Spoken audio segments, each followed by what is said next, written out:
Welcome to the Point of No Return podcast, a show at the intersection of technology and strategy.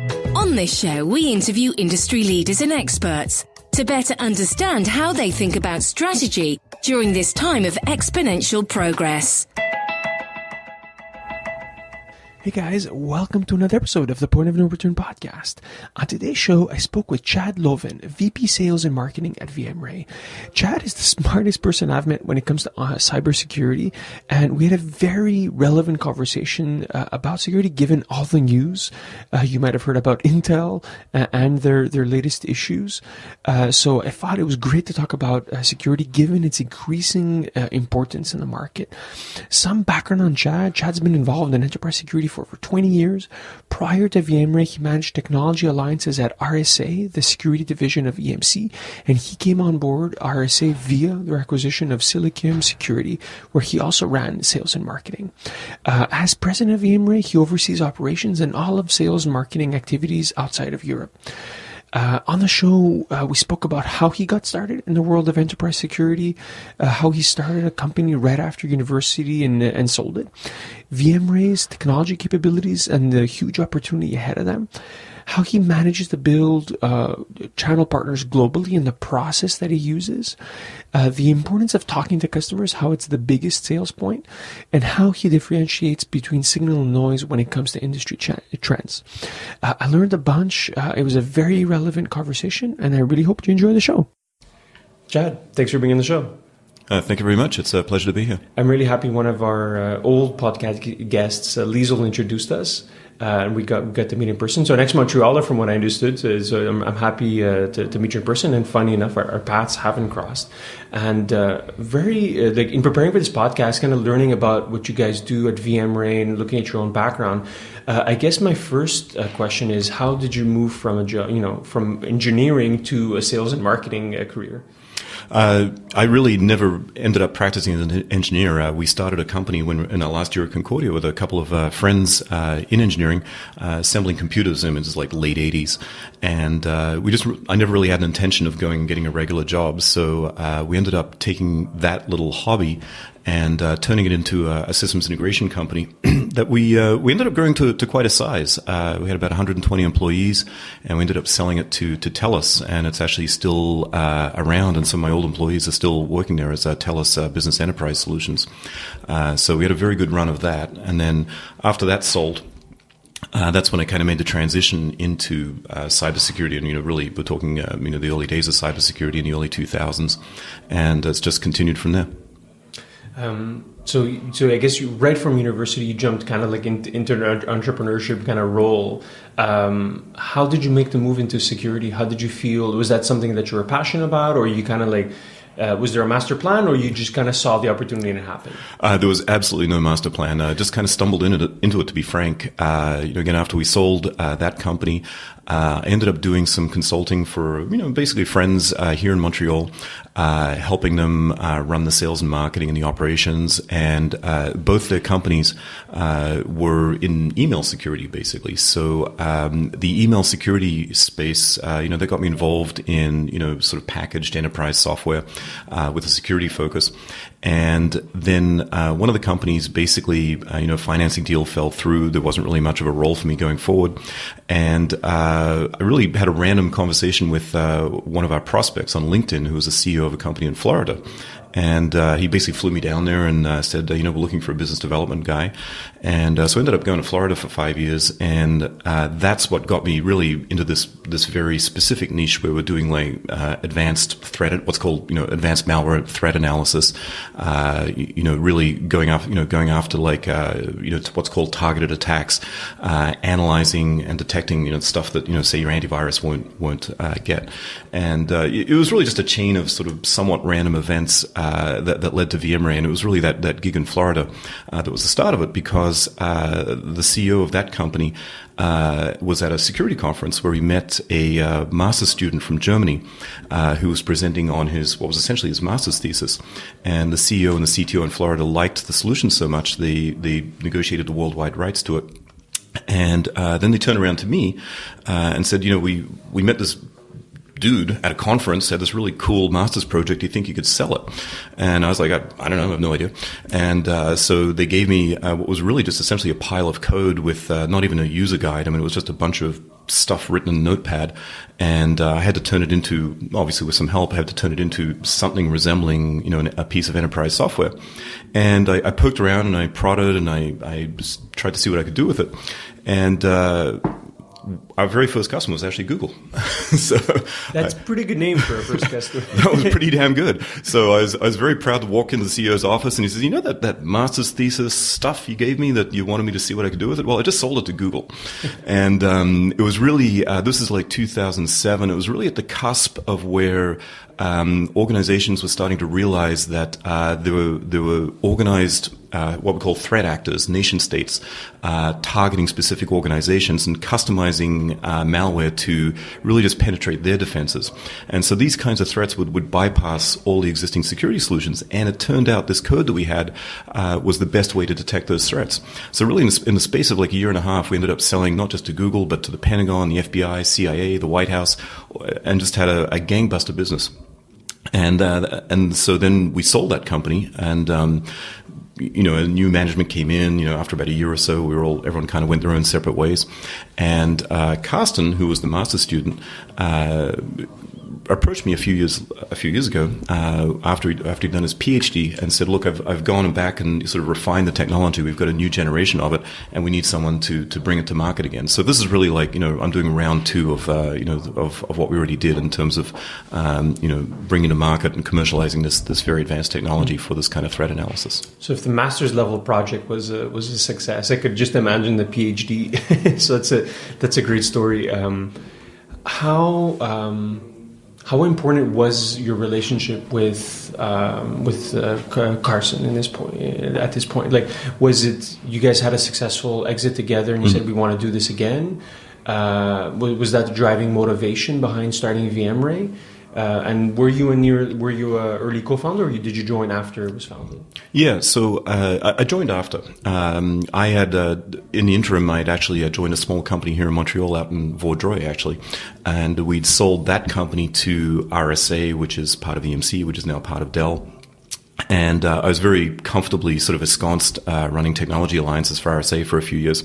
And Carsten I kept in touch with Carsten, but he had kept me posted on what he was doing, and he'd started VMRay by that point, already started commercializing technology. And initially, I wasn't that interested in getting back into the startup space. I mean, as you know, it's a big leap, a lot of uncertainty, and I was very well treated with RSA. But after a certain point, he kept basically, sort of persisting. And as VMRay got more successful, became a very, very appealing option for me. So I jumped ship. And, really with the mandate to, we have a split personality as a company. We now run all the sales and marketing out of the US, keep all the R&D in Germany. We have very good team, very good relationship with the university across the road, academic collaboration. So it's really a formula that works well, especially given the US is 50% of the worldwide market. So you really do have to be in the US and have a very US-centric message and face to the world. So that's really the formula we've gone with. And I think certainly from Carsten's perspective, that trust and success we had in the past, is a mutual thing. I know what I'm getting into with his strengths, and his co-founder. I mean, two of the smartest people in the business. Just as an example, you may have heard about the Spectre meltdown chip flaws. It wasn't publicized, but all the research that uncovered that flaw was actually built on the research that Carsten and Ralph had done several years prior. So that academic work and papers that they published really led the Google researchers and some of the other researchers to uncovering those specific flaws. Wow, that's incredible. Yeah. To talk before, I want to talk about what you guys are doing in VMRay, because it seems very interesting, and obviously it seems like you have the wind in your sails right now, with everything that's going on and the public perception of it as well, I imagine. But I want to talk about the sales a little bit. You've built several successful sales organizations. For you, what do you think is the key to success in terms of sales generally? Because you've been in the trenches for so long. Well, you asked a C-level sale before the interview, and so I've got a couple of very strong opinions. One is that very few enterprise solutions are truly C-level sales. In my experience, consistently, you really need to find the early adopter, the passionate advocate within the organization who's going to take that and he's going to sell it for you within the organization. As I mentioned, I was with a previous company in Montreal called Silicium, and we had a product called ECAT. And we ended up selling the company to RSA, and that happened because one of the frontline incident responders at RSA saw a video that we posted on YouTube. And the video happened to show a type of analysis that he was specifically interested in. And he did it over the weekend. And then on the Monday morning, he's like, we need you guys to come down to Boston and show us. And so this frontline tier one person really opened the door for us at first to get the RSA as a customer, then as a partner, and then finally as an acquirer. And it all led from that one initial foot in the door, which is the exact opposite of a C-level sale. And that's still absolutely true in the case of VMRay. The people who use our product are the people who are doing what are called DFIR, Digital Forensics Incident Response. The people inside the Security Operations Center, typically of very large organizations.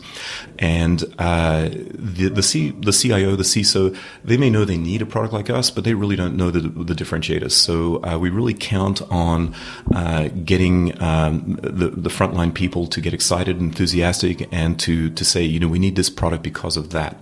And so related to that, I'm actually not a big believer in sales, even. To me, it's more about marketing. Everything has to be marketing driven. You really can't have expensive field sales reps banging on doors, having lunches with Morgan Stanley and Citibank, unless you're another Fortune 500 tech company. So a company like ours really has to count on everything being marketing driven. So you rely much more than on inbound demand, basically generating interest for your product and then putting a lead into a funnel and then talk to them. Absolutely. Versus the good old fashioned 20th century knocking on a door, suit and tie briefcase approach. Absolutely, yeah. We're a company. We've raised some venture funding. We're in very good shape financially, but at the same time, we didn't raise $100 million, and when we don't have the resources of, say, again, an RSA that can put out there a field sales team. It's just simply not an option.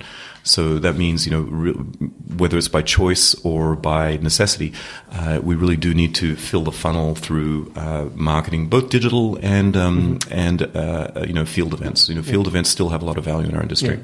What do you find have been the most effective channels for you, let's say, in the past 12 months?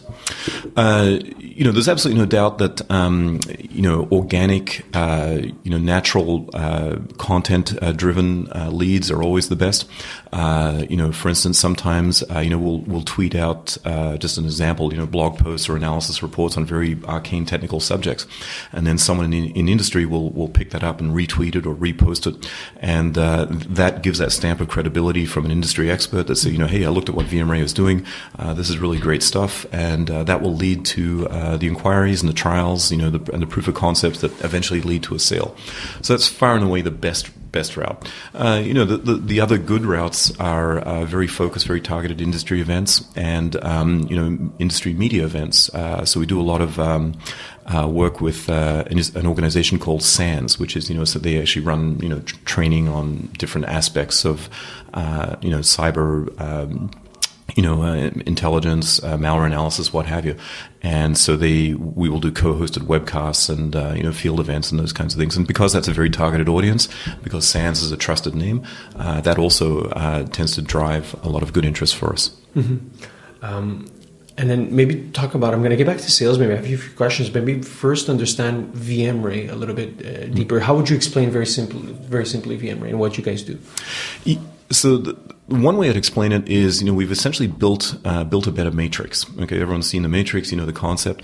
So the cyber threat in our world is Keanu Reeves, and he's in this fake world, and every now and then there's a glitch in the matrix. So our competitors have built these matrices to fool the malware, to get the malware to do what it would naturally do if it was infecting the target machine in the organization. But they have glitches. So we've built a glitch-free matrix where the malware simply cannot tell that it's being fooled, basically. And so we get a very accurate analysis of what this thing would do if it would hit your organization. Or if it already hit your organization, you're going in post-breach, as we say, then you get very accurate analysis of, essentially running, sort of the rewind button and being able to see exactly what happened and how it happened. And that gives you all the tools and information you need to detect and remediate. Mm-hmm. So a lot of it is preventative rather than diagnostic, or is it a mix of both? It's both. It's absolutely both. Yeah. Okay. Yeah. And what makes your solution different than other solutions in the market? Well, that's where Carsten and Ralph's academic work has really played to our strengths. These guys, already two of the top experts in what's called dynamic binary analysis. When they did that PhD work, they knew that the existing problems, having come from the industry and having dealt with them firsthand. And so the basic premise of VMRay is we've developed a third. There were two major technology approaches. We developed a third approach, which we call Agentless Hypervisor-based analysis. And that approach, built on that academic work, essentially gets around the shortcomings of the other approaches. So we're the only commercial vendor with a true, pure hypervisor-only approach. And I know I'm getting a little bit into the weeds here, but that is the essence of it, that this approach gives us a much better analysis result with better performance, leading to the result we want for the customer, which is we can detect the stuff that everyone else misses. Yeah. Is there a KPI? Because I'm very, how should I say, I'm a novice when it comes to security. What would be the metric you guys would track, the KPI that says, listen, we outperform versus other solutions on this? Yeah, it essentially comes down to false positives, true positives, false negatives, true negatives. So did we accurately identify the threat? Did we miss the threat altogether? Or did we score something as malicious when it was actually totally benign? So those are really it's all variations of that FP, FN, TN, FN. So those are essentially the metrics we track, and everyone in the industry. And have you benchmarked yourself versus your competitors in terms of how you rank on those metrics? And yes, yeah, we do it internally, of course, but all the companies in our industry will go to third-party agencies. There's an element of pay to play. I mean, that's the reality. So, so we all have a study from a lab or an agency that says we put your product through this and it's scored like that, and so we have to do that, and it certainly has value because we are able to legitimately say, these guys ran these tests and this is the methodology they used and this is how we scored. But ultimately, what has the most value is not that, but a testimonial or a reference or a case study from a customer that's willing to put their name on it and say, we use VMRay's tools for this very critical work, and we use it because we trust it, we know it works. That's the best reference we can get. And who's your target customer today? It falls into a couple of categories. We have a very large revenue base of technology licensees. Some of them are public; they're on our website. Firewall vendors like SonicWall, endpoint vendors like Carbon Black. But in terms of numbers, the types of customers we have tend to be large financials, government agencies, aerospace. There's no limit, right? So it could be a large megacorp all the way down to, let's say, an 100% company. The smaller companies. The criteria is really, do they have intellectual property that somebody else is interested in? Is really the defining criteria. So that could be a 100-person biotech, and obviously any large financial, any large aerospace, any government agency is a target. But that's the criteria. Are they getting hit by something more than just regular threats? Is somebody trying to specifically hack them? And if the answer is yes, then they're a prospect for us. And how does your business model work? Do you guys simply license the software? Is it a SaaS model? We do both. We started off very much with an on-prem, traditional perpetual on-prem software license. We still have a very big base of that because we have some very paranoid customers, the government agencies, as you can imagine. They want to run everything in their own data centers. Sometimes they're running air-gapped. Like we have nuclear facilities, nuclear labs that use our stuff, and everything is air-gapped. So that's fine. We support that. But the bulk of the sales, the bulk of the growth is absolutely SaaS, especially outside of Europe. Europe, we've found there's a bit of a lag. They're still a little bit reticent about going full cloud, but certainly North America and Asia, the vast majority is cloud subscriptions. Okay, great. And what do you feel would be the biggest barriers of entry of an earlier startup? Is it just the experience in the team? I imagine the technical expertise is of a high level, right? So you guys are more in the startup mode in terms of going after bigger players in the space, I imagine, right? Very much so, yeah. And I think the challenges we face, like when I came on board, and this is what I've done, several times in a row now, is chances are the startup has very good technology. That's the whole reason it exists, because someone's come up with built a better mousetrap.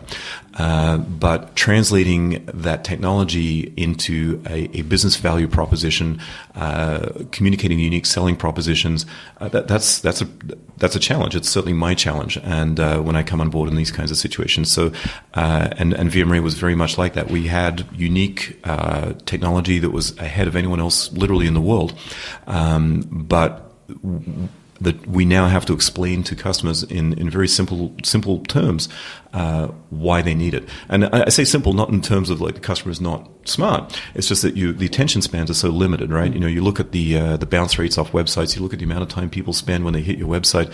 You're literally talking seconds. You have if they Google you, if they get referred to you by another link, you've got dozens of seconds to catch their attention, and if you don't, they're gone. That's it. Yeah. So that's the critical window to make sure that you've got something on that landing page that is compelling and captivates them and distills this complex technology into a very simple message. This is what we do and this is why you need it. And what are the company's current priorities? It seems like you guys are growing rapidly. What's the focus, let's say, for the next year? There's several focuses. One is, we are putting a lot of focus on technology integrations, so playing well with others. We do essentially one thing very well, but to target a broader audience, to be a more general enterprise sale, we need to add more integrations with with the big vendors out there, so that people who have a Cisco infrastructure, a Palo Alto infrastructure, whatever they may have, so that they can feel at ease dropping VMRay in there and knowing it'll seamlessly integrate. And we've done some very successful integrations with people like Carbon Black and other complementary vendors to us that help us a lot in that regard. So that's a big emphasis. And then building up our channel partners as well, especially outside of North America. So we have a few successful partners that have gone and promote our product in their own markets. And I'm a big believer in a model where if you're a relatively small country, you find one, country value-added distributor. So that person, that company will really go to market as you and, provide that local support and, overcome the culture barriers at times and language barriers that you'd otherwise face. Yeah. Is it hard to identify those channel partners? I've always been fascinated by companies that use that as just because I have no idea how it would work. Is it like a Google search, hey, this would be the right distributor? Or is it based on your network and asking for, hey, I need someone I can trust, right, to be able to build, because it's a partnership, right? Well, is it simply just discovery, or is there a large network part of finding these partners? Yeah, there's a bit of both. Like our partner in Taiwan, for example, this is the third time I've called him up and said, hey, I have this technology. You guys interested in selling it? And he was like, great, worked out great the last two times. We'll take this on too. So there's definitely an element of that. Definitely also, a little bit of, Googling, where you look at who is the distributor for a complementary technology in a particular country. And then you go look at the website, and if they've got, they're distributing 3 or 4 complementary products, but nothing that's directly competitive, let's hit them up and see what happens. And then, there's also, when you go to the field events and technology conferences, especially the RSA conference in California in April this year, that tends to be a very good one to meet channel partners really from all over the world. Yeah. And what would you say your VMRay's current challenges? Like, what do you guys have is it a question of scaling, funding, closing more deals? What are you guys struggling with right now? Well, it all comes down to closing deals. So the question is, what is the means to increase our ability to close more deals?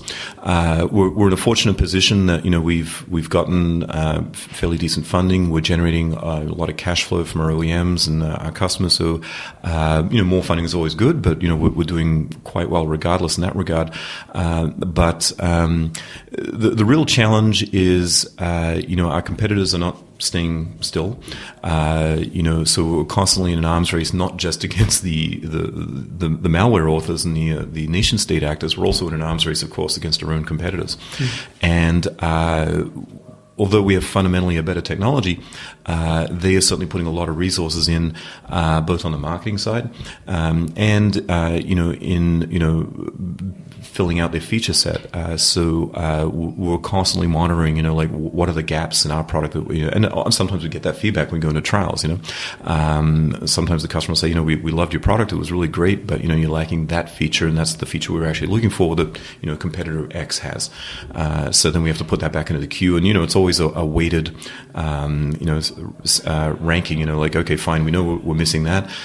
Where does that fit in the priority list for what we do next? And so product management, which isn't something I run, is of course a very critical decider, I think, in our success. Yeah, that's pretty good feedback. I can imagine that because your industry is in such evolution all the time, and obviously you hear it happening from obviously from just the tech press and general press, things like the Intel issues with Meltdown Inspector, that it's just moving at a very high clip. How do you yourself stay either up to date with what's going on, or maybe the better question is, what are you keeping your eye on right now? Well, just keeping a finger on the pulse with the direct communication with the customers is the number one thing, because our customers are truly on the front lines.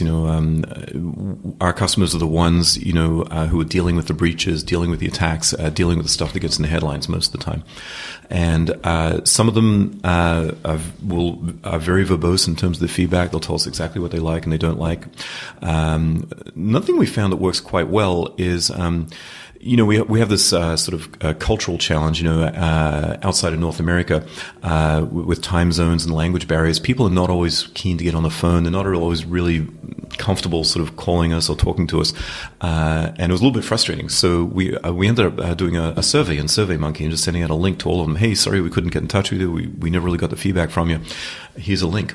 And we got a really high response rate. So all these people that never told us what they liked or disliked went and filled out this survey and wrote their comments, and that was really good for us, that we were able to aggregate, in a single form, what was good and what they would like to see in the future in our product. So that was really important feedback and really helpful. What do you think is happening in the space that is not getting enough attention, or that no one's talking about? I think everyone's talking about everything. The problem is how do you get the signal from the noise? There's an awful lot of complacency still, and I think people tend to zone out a little bit, because all we hear about is breaches and viruses and this and that and the other, and there's often not enough attention, even in very large organizations, to the very basics of security. And that's one of the things that's very surprising to me is and I won't name names, of course, but sometimes these very large organizations that have the means, that they aren't really checking off, some very basic steps that they should be doing. And sometimes there's a bit of an element of looking at the shiny new thing. Especially in our business, there's 100, I don't know how many startups there are in enterprise cybersecurity. I'm going to say 800. Yeah. There's 800 startups with 800 different solutions, and they all have these shiny new toys, and that's all well and good. But nobody should be looking at those shiny new toys if they haven't taken care of the more boring and prosaic stuff in their organization. Yeah, I see it. Let's say more on the marketing side as well. It's shiny object syndrome, right? Yeah, not focusing enough on the basics. What are you specifically excited about that's coming down the road? What do you see as things that are really interesting that you think are going to be important for the world of security? Well, I'll try to avoid the buzzword bingo and talk about AI and ML and all that kind of stuff, because I think a lot of the times people are claiming they're using AI and ML, and this is really a fancy way of saying they have an algorithm and a big data set. But nevertheless, knitting together all the disparate pieces we have, all the sources of information, and getting a better holistic view of what's happening does change the picture. And as we get better and better at that, we get more and more effective as an industry, both in terms of preventing and reacting, to the threats that are out there. Now, the flip side of that is, the bad guys are doing the same thing. When you have a large G7 country or G8 country backing threat actors, there's an awful lot of resources there, and there's no getting around that. A lot of the people that we're defending against are better funded and better trained than a lot of the people that they're targeting. And that's the reality. So it is going to be an arms race, but I think overall, as we adopt a more collaborative approach and get better at integrating and correlating, then we can see some good things happening. Yeah, Chad, I want to thank you for your insights. I feel like my knowledge went from 0 to 5 in this field. I guess my last question to you would be, where can people find out more about either yourself or about VMRay and what you guys are doing? VMRay.com, of course, is the go-to place for that. We're pretty active on Twitter, so I'm very happy we didn't talk much about the social media side, but of the social media platforms, we're on all of them. Twitter is definitely the go-to, for the U.S. president, and for us, it works very well.